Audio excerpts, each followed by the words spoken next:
straight across the road, leaving a right angle at the bottom, and measure the 6 centimetres in your book. What would that be in real life? 6 metres, that's right.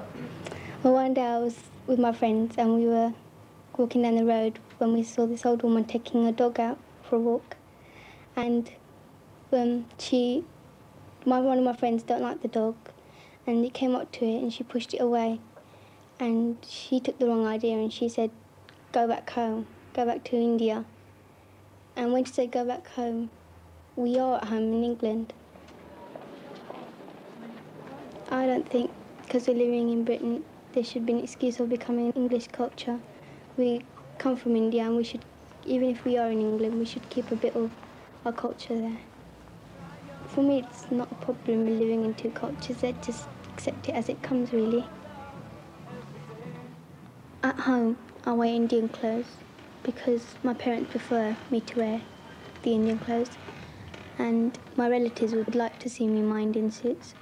And at school, I wear uniform because all the other kids are wearing uniform, and you're sort of in the environment where you have to wear it. Wearing a suit covering your legs and arms is really what strict families do. They think a girl shouldn't show the skin on her arms and legs and that. But not with my family, it's not that. It's just that wearing a suit is for your culture, really.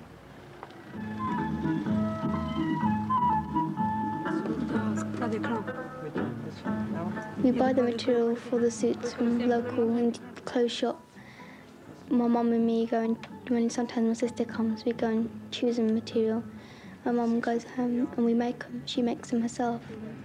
And every week a new print comes out, which is absolutely fascinating. They're always different. At home, I mainly eat Indian food like chapatis and dal. Once a week we have chips and something like fish cakes or fish burgers. I don't eat beef at home because it's against our religion to eat beef. But at school I eat beef as well. That's because you can't tell what's got beef in it and what hasn't, and you can't really avoid it all the time. I help Mother do the cooking. I help to make the curries, the dal, the sabjis, and I like chapatis even though I've been eating them for the past 13 years. I don't know, you can't get bored of them.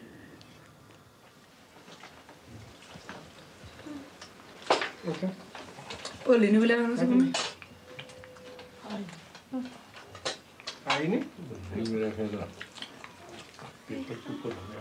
In an Asian family, it's important to have a close family, like your grandparents or your aunties living nearby.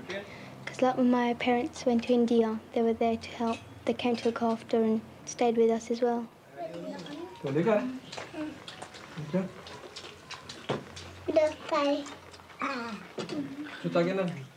At home we talk Punjabi, but I talk English with my sisters, and I talk English sometimes with my dad. And my mum prefers if we talk to her in Punjabi.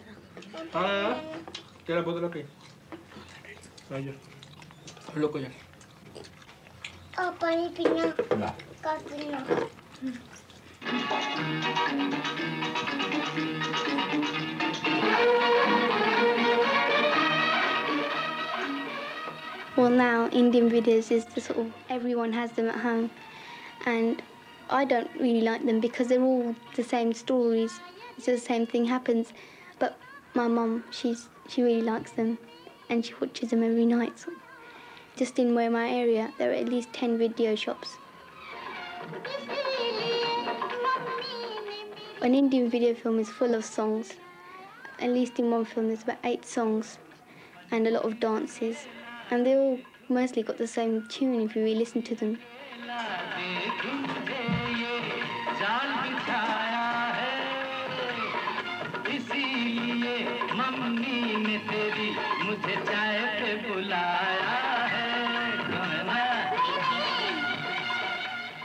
A typical Indian video is like, it's got fighting in it. It's got a boy who likes a girl and they can't get married, or if they can get married, something happens after the marriage and they're broken up. And there's always the fighting and the sad bits and the happy endings. It's all the same, really.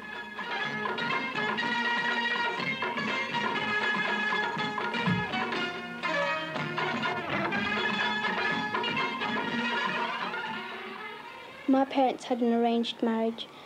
I personally prefer a love marriage, but my friends, some of them want an arranged marriage because they think in a love marriage you can only see one side of a person, but in an arranged marriage you see both sides.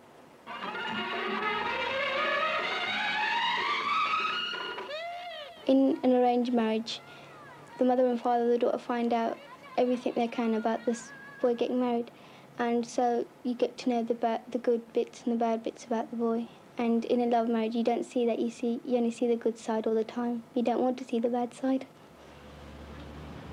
Most Asian families, the boys have more privilege. As when they get older, they're allowed to go out with their friends more often, and they're allowed to go out with girls, whereas girls aren't allowed to sort of go out with boys. In Asian families, they always worried more about what other people are going to say. They're going to say your daughter's going out with a boy, and they don't like the idea of girls going out with boys. I wouldn't really go out if my parents didn't want me to. But I wouldn't mind going out with my friends to discuss and things. I'm allowed to go now at school ones and that things, but I don't think I will be when I'm older. In an Asian family, it's usually the girl studies up to a certain level and gets married and then becomes a housewife. But now, it's happening. It's just girls just go into further education, go to university, and sort of they get a job before they get married, which isn't like in an Asian family. And I like to do the same as well. At school I go to Featherstone High. It's a mixed school, but the majority is Asians. But I would like to go to a school which is more mixed than it is now. So you get to mix in with other children who are different religions and different cultures. You get to know other religions as well.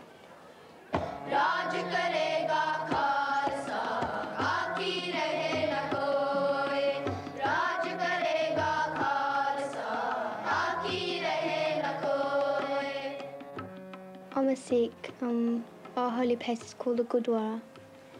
The best day to go there is on Sunday. You can go any day, but on that day, the holy book, which has been read throughout the week, is finished, and the community food, the langar, is given out. When we go into the temple, you have to take your shoes off, because not to have it covered is sort of bad-mannered.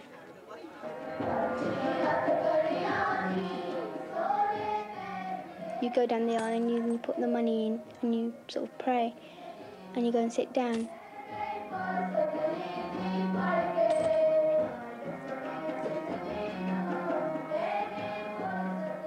At the temple I speak Punjabi.